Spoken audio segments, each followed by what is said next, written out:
नमस्कार, राधे राधे हजुर। यो भनेको उत्तर गुजरातको जैन मन्दिर हो। यो यति भयङ्कर यति ठुलो मन्दिर छ, हजुरले देख्न कुनै दिन यहाँ आउनु होला। साह्रै राम्रो मन्दिर छ। यहाँ हाम्रो अर्जुन वशिष्ठ हुनुहुन्छ, हामी घुमिरहँदा। यो के भन्ने ठाउँ हो हजुरलाई थोरै जानकारी? यो ठाउँको नाम हो मणिलक्ष्मी तीर्थ हजुर, जो गुजरात प्रान्तमा हजुर, अनि बाबलादेखि कमसेकम 35 किलोमिटर अगाडि आएको छ। हजुर। बहुत सुन्दर र बहुत अद्भुत जग्गा छ।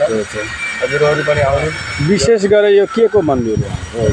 यो जैनको मन्दिर हो। जैनको मन्दिर। यहाँ सबै धर्म अवलम्बीहरूले हिन्दूहरूले सबैले आउन पाउनुहुन्छ। हजुर, आनन्दपूर्वक दर्शन गरेर सुन्दर यहाँ भोजनको व्यवस्था छ। हजुर, अति सुखद मूल्यमा सुन्दर भोजन पाइन्छ।